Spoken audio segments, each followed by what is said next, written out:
Nagpapatupad ng mga pulisiya ng Partido Komunista sa trabaho ng asawa ko. Nag-iimbestiga kung may mga mananampalatayabang empleyado. Pag nakahanap sila, patatalsikin sila sa serbisyong sibil.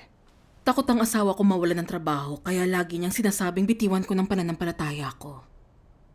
Nakakaramdam ako ng kaunting kahinaan. Narinig kong tinutulan ng asawa mo ang pananampalataya mo at nakipagdiborsyo sa'yo. Pwede mo bang ibahagi kung paano mo nalagpasan yun? Sige ba? Noong una akong napasampalataya, sabi ng asawa ko maganda na may pananampalataya at sumasama siya sa akin sa mga pagtitipon. Tapos noong Mayo 28, 2014, ginawa ng Partido Komunista ang Xiaoyuan case at isinisiyon sa ang iglesia ng makapangyarihang Diyos. Ibinalita ng media ang tungkol sa mga chismis na yon, sa TV, radyo at mga dyaryo. Talagang grabe ang panahong yon. Oo nga. Maraming kapatid ang inaresto. Oo. Isang tanghali, pagka-uwi ko galing sa pagtitipon, balisang sinabi ng asawa ko, "Oh, nakabalik ka na. Isinumbong ka dahil sa paniniwala sa Diyos." Bigla akong kinabahan at mabilis ko siyang tinanong, "Sinong nagsabi sa iyo niyan?"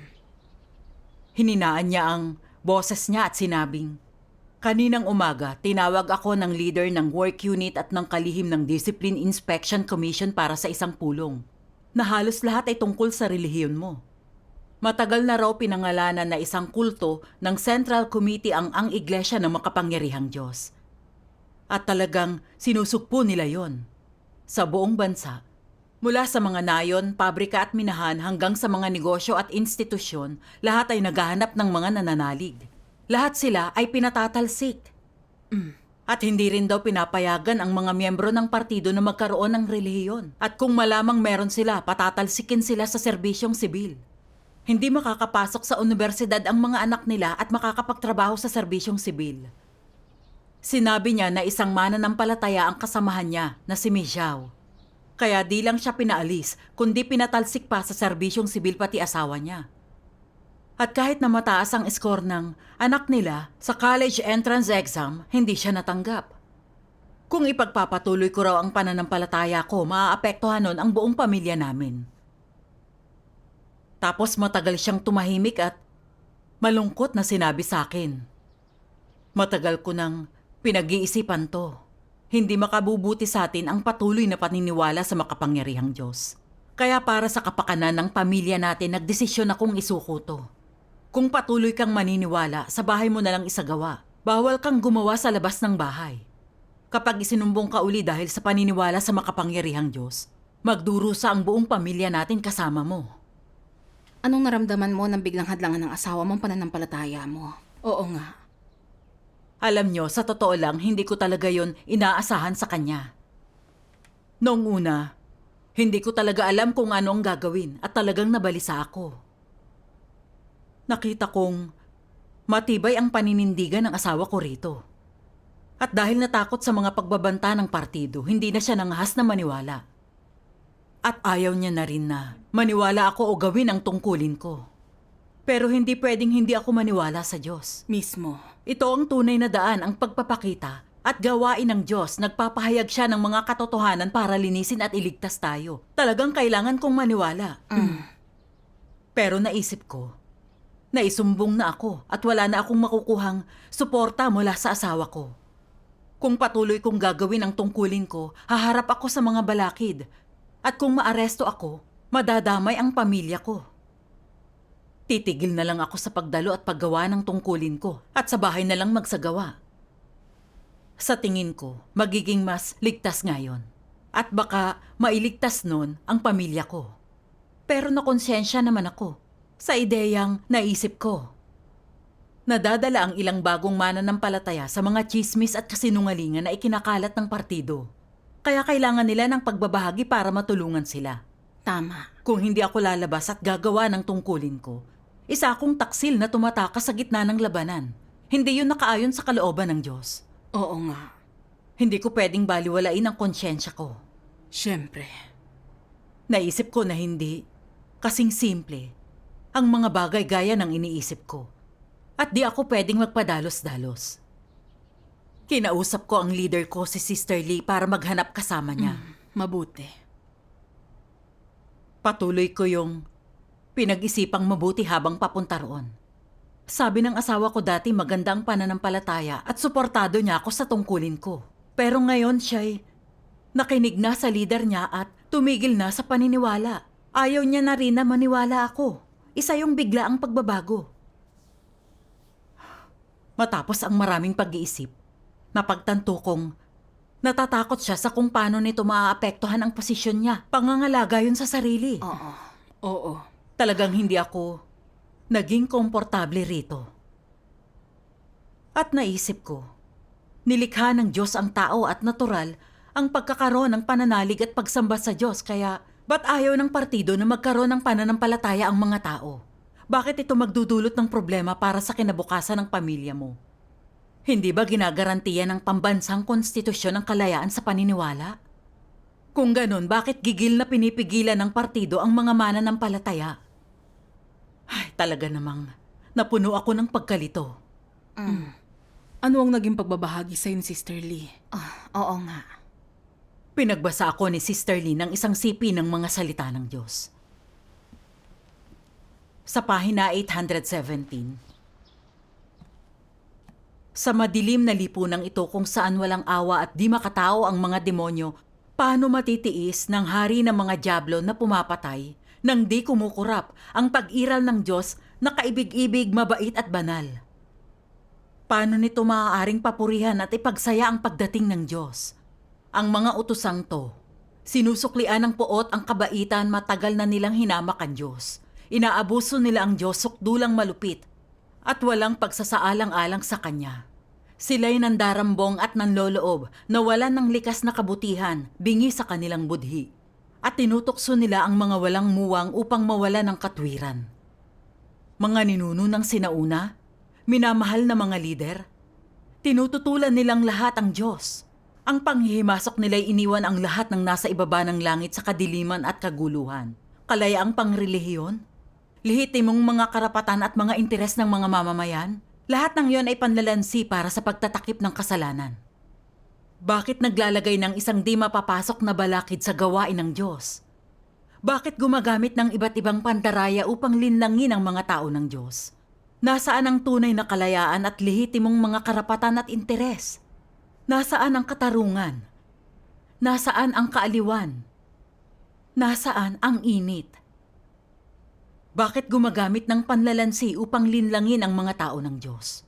Bakit gumagamit ng puwersa para pigilin ang pagdating ng Diyos? Bakit hindi hinahayaan ang Diyos na malayang gumala sa ibabaw ng lupa na nilikha niya? Bakit tinutugis ang Diyos hanggang wala na siyang mapagpahingahan man lang ng kanyang ulo? Nasaan ang init sa gitna ng mga tao? Nasaan ang pagsalubong sa gitna ng mga tao? Bakit nagdudulot ng gayon katinding pananabik sa Diyos? Bakit patatawagin ang Diyos ng paulit-ulit? Bakit pinipilit ang Diyos na mag-alala para sa kanyang anak? Sa madilim na lipunang ito, bakit hindi hinahayaan ng mga asong bantay nito na dumating at umalis ang Diyos sa gitna ng mundong nilikha niya? Amen. Matapos basahin yon, ibinahagi ni Sister Lee ang pagbabahagi na ito. Dumating ang makapangyarihang Diyos sa mga huling araw para magpahayag ng mga katotohanan para linisin at iligtas ang sangkatauhan.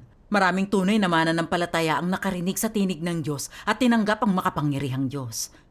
Pero takot ang partido na magkakamit ng pananampalataya ang mga tao at tatanggihan sila. Gumagamit sila ng lahat ng taktika para ikondena ang iglesia ng makapangyarihang Diyos. Inaaresto ang mga Kristiyano at dinadamay ang henerasyon ng mga pamilya ng mga ito. Nag-imbento sila ng mga chismis para lapastanganin at siraan ang iglesia, para lokohin ang mga taong makiisa sa kanila laban sa Diyos, at makamit ang layunin nilang mapanatili ang pamumuno nila.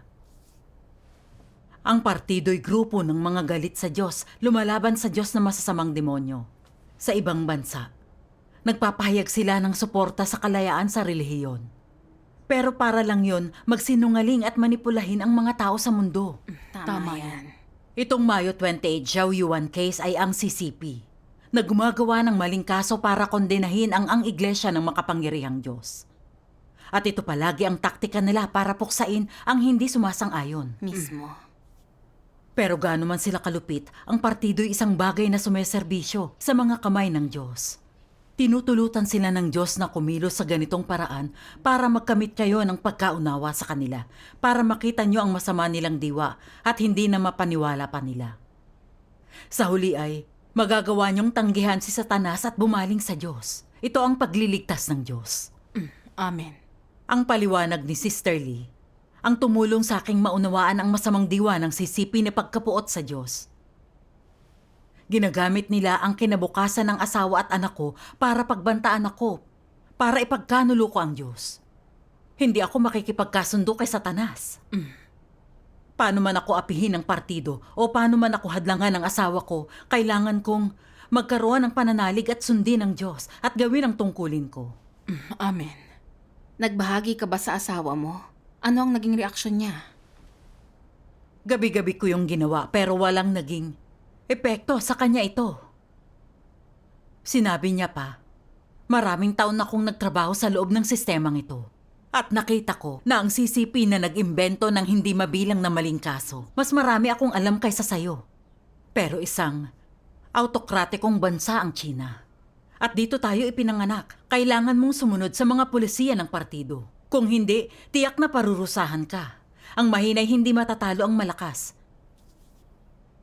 Akala ko dati, magandang bagay ang pananampalataya mo na hinihikayat lang nito ang mga taong tahaki ng tamang landas. Hindi ko kailanman inakalang parurusahan nyo ng partido at maaaring humantong sa pagkawala ng mga trabaho, pag-aresto at pagkakakulong o maging pangbubugbog hanggang kamatayan. Napakaseryoso ng mga kahihinatnan. Kung ipipilit mo ang paniniwala sa Diyos, di lang ikaw ang pwedeng maaresto. Hindi ko magagawang panatilihin ang trabaho ko. Pagkatapos, anong kakainin natin? Anong iinumin natin? Hindi makakatuntong sa kolehiyo ang anak natin at makakapagtrabaho sa serbisyo sibil. Talaga bang sisirain mo ang buong kinabukasan ng anak natin para sa Diyos mo? Nakakagalit na marinig na sabihin niya ang lahat ng ito. At kasabay nun, talagang napakasakit. Kung patuloy kong isasagawa ang pananampalataya ko, mahaharap ako sa pagkatanggal sa trabaho ko. Di magiging ligtas ang trabaho ng asawa ko at di makakapasok sa kolehiyo ang anak namin. Ang buhay namin bilang isang pamilya at ang kinabukasan ng asawa at anak ko ay talagang magdurusa. Wawasakin nun ang pamilya namin. At tiyak na ako ang magiging kontrabida. Paano ko sila mahaharap matapos yon?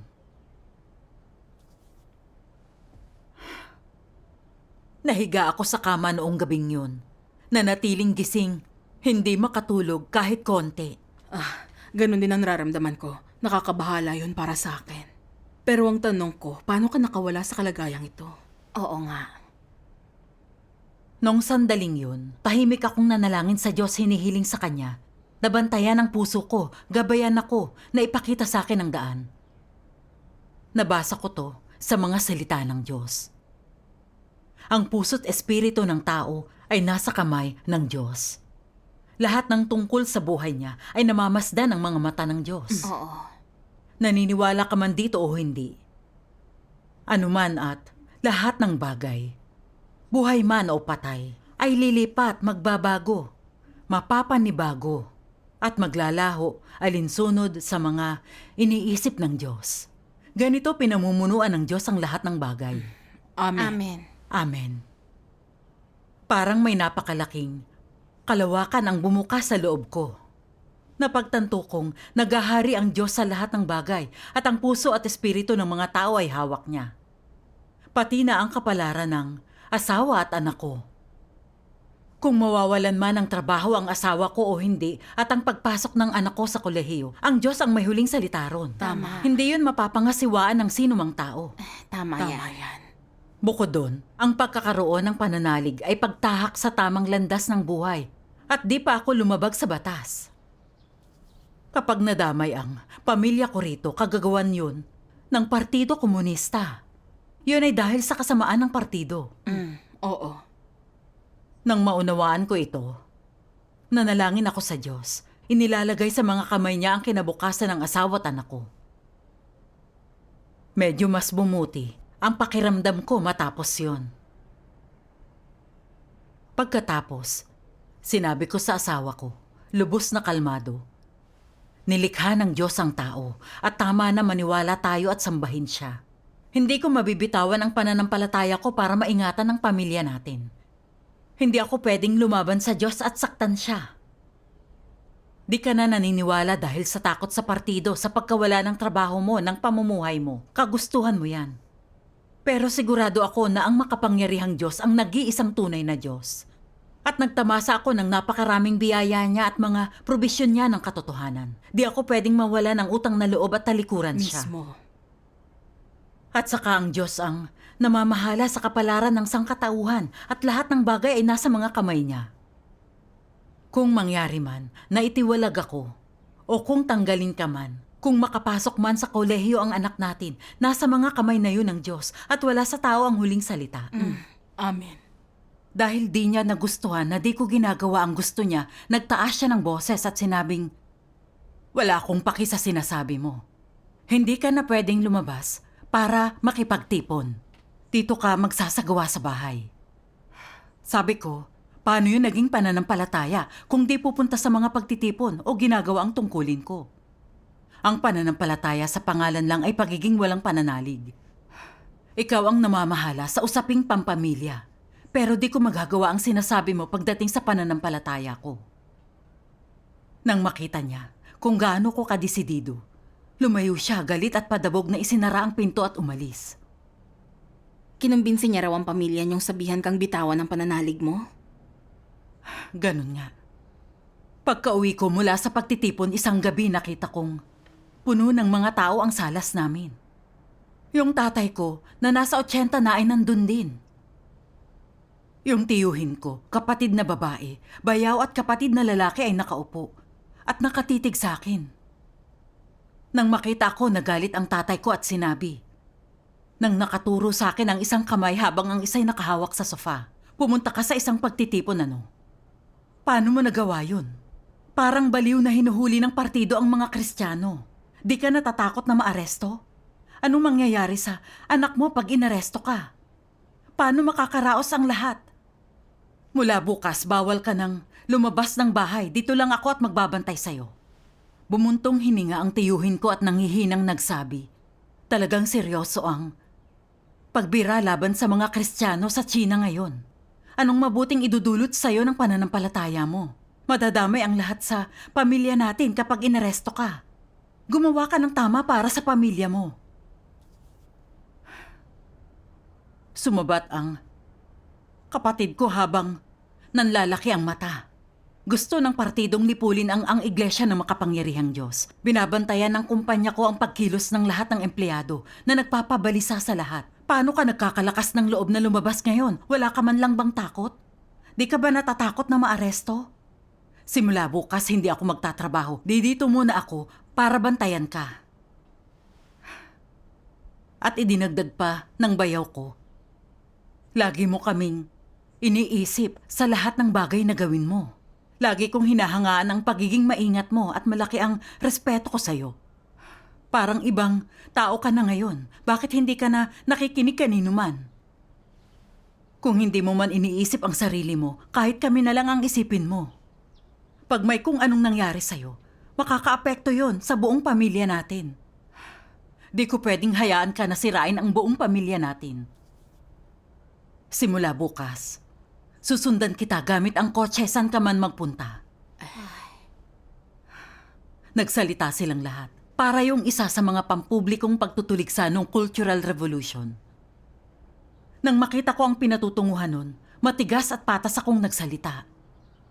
Makikinig ako sa inyo sa kahit na anong bagay. Pero sa pananalig ko, may layunin ako at di ko kayo masusunod.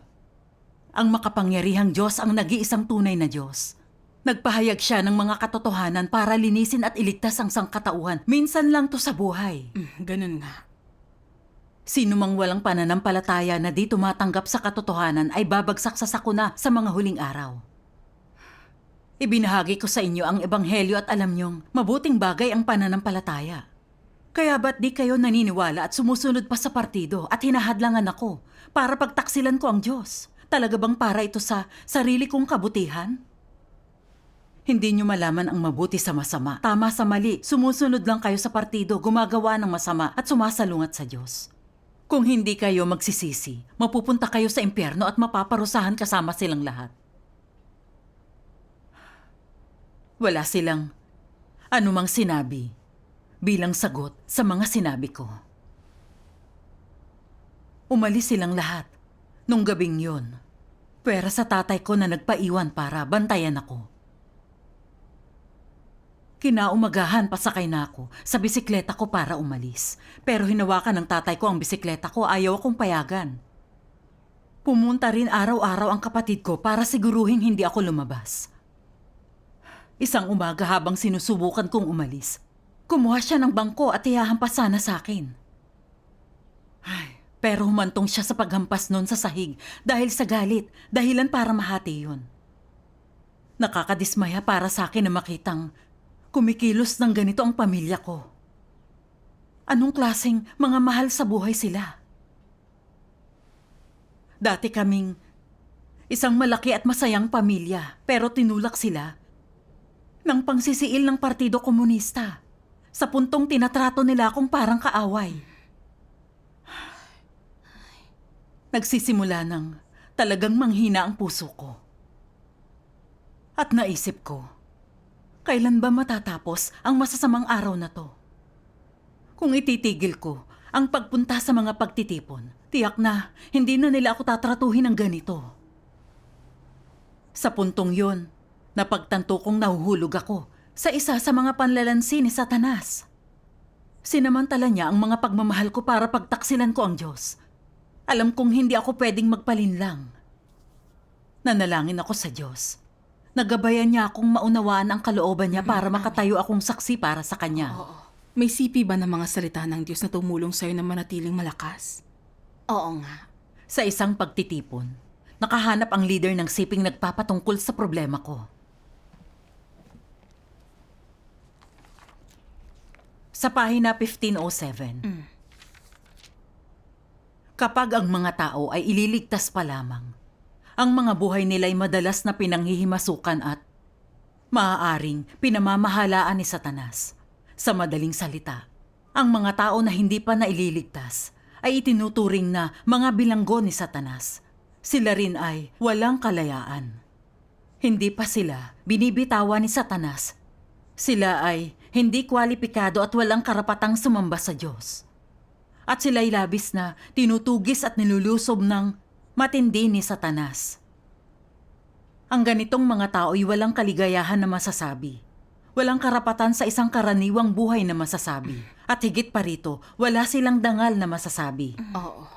Tanging kung ikaw ay maninindigan at makikipaglaban kay Satanas, gamit ang iyong pananampalataya, pagsunod at ang iyong pagkatakot sa Diyos bilang mga sandata, sa isang buhay at kamatayang pakikipaglaban kay Satanas upang matalo siya, at magiging sanhi ng pagtakbo at panginginig nito kapag nakikita ka upang tuluyan na nitong itigil ang mga paglusob at paratang laban sa'yo.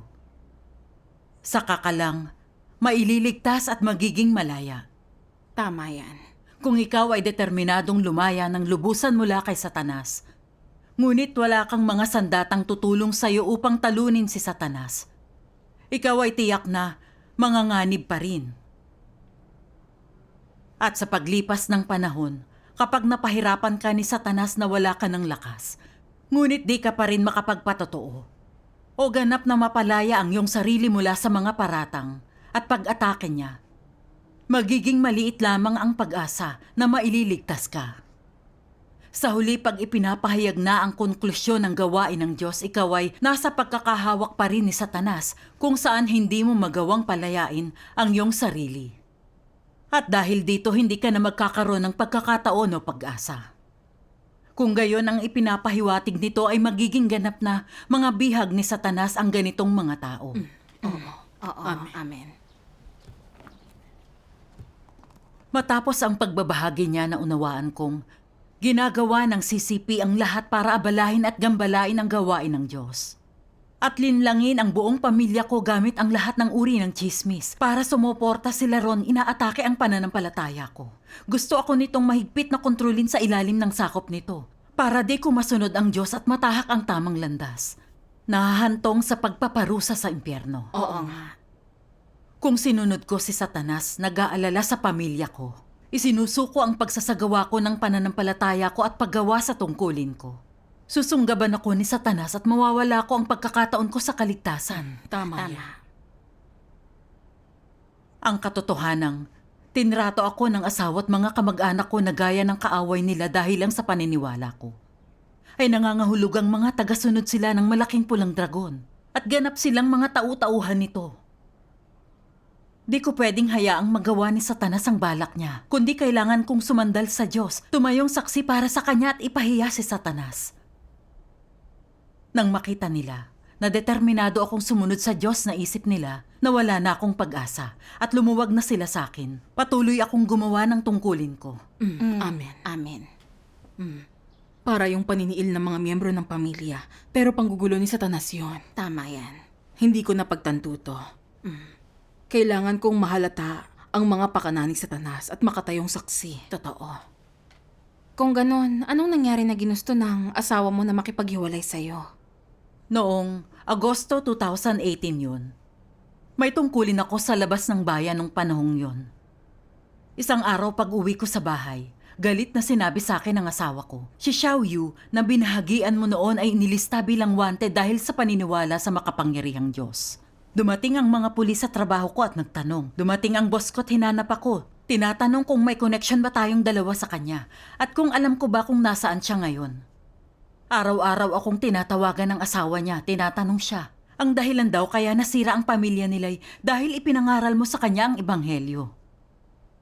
Magdamag akong gising, gabi-gabi nitong huli, na kinakabahan at nag-aalala tungkol sa'yo. Takot akong isang araw, magiging wanted ka't maaaresto.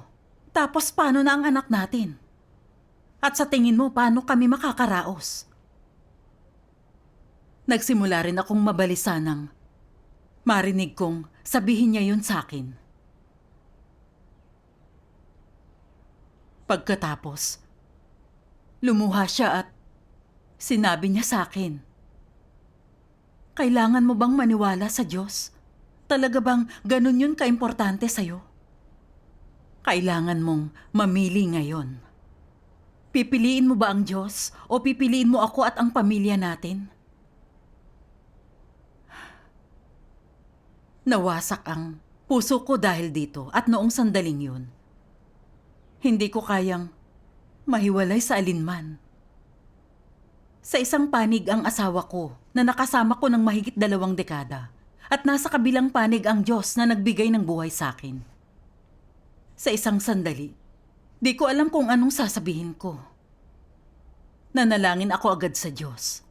Naprotektahan niya ang puso ko. Tama. Matapos ang panalangin ko, sinabi ko sa kanya, kung pinapwersa mo akong mamili kung ikaw ba o ang Diyos, Diyos ang pinipili ko. Sabi niya, dahil pinipili mo ang Diyos, kailangan nating magdiborsyo.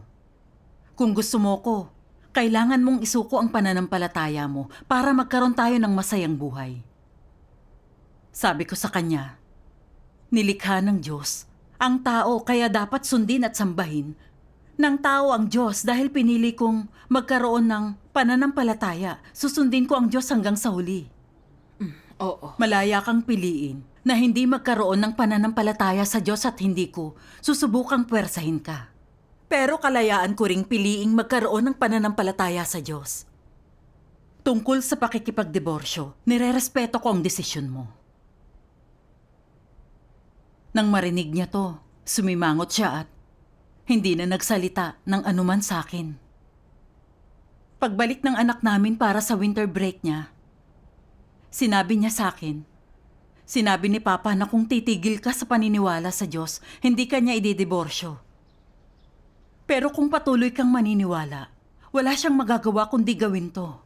Mula sa puso ko, ayokong magdiborsyo kayo. Ang gusto ko, yung buo at masayang pamilya. Parang kutsilyong tumarak sa puso ko ang marinig ito mula sa kanya.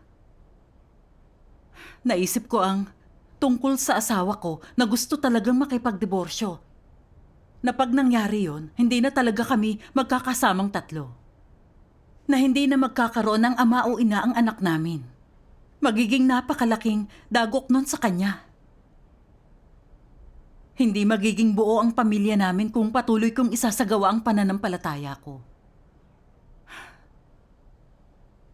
Labis-labis na nakakabalisa ang ideyang ito para sa akin. Isang sipi ng mga salita ng Diyos ang naisip ko. Sa pahina 722.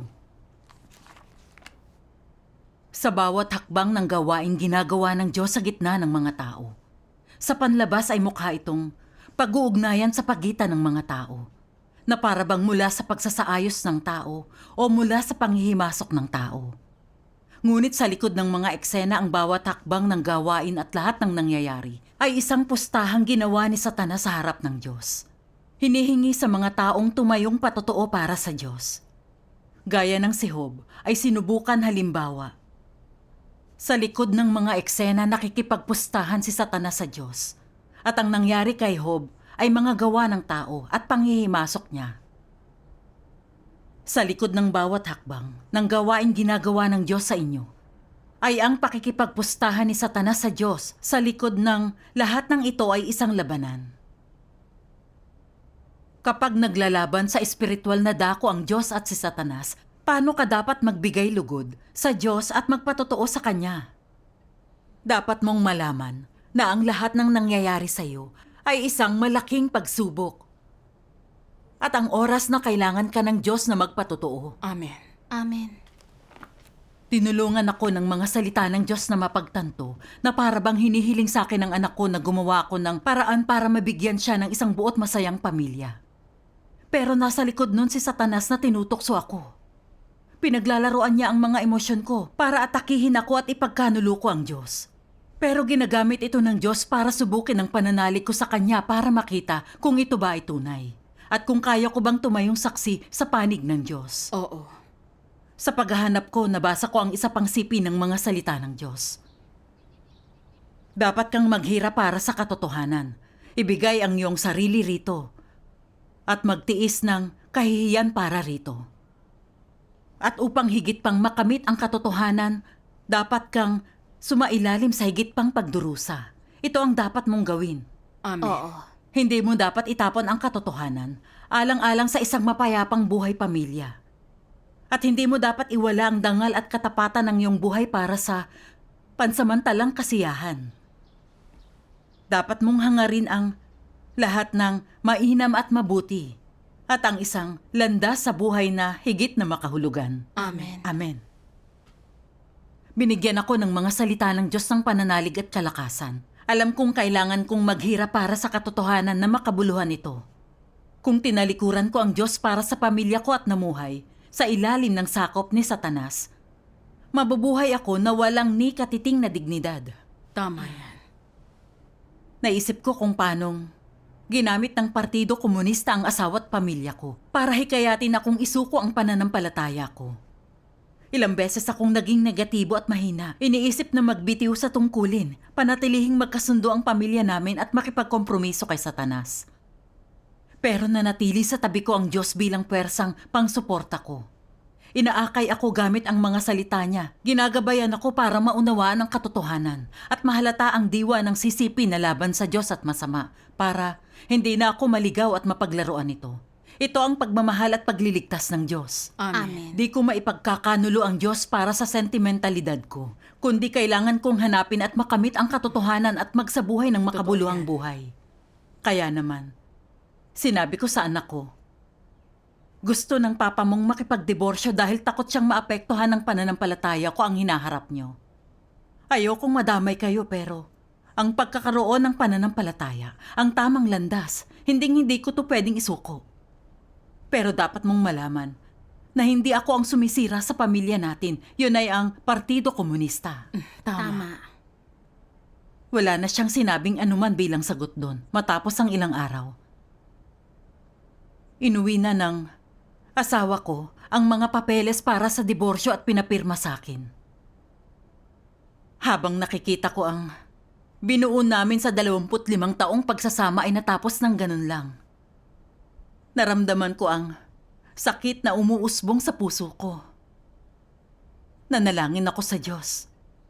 Sinasabing, Diyos ko, alam kong nangyari ito nang may pahintulot mo. Bantayan mo po ang puso ko para makatayong saksi ako. Oo. Oo.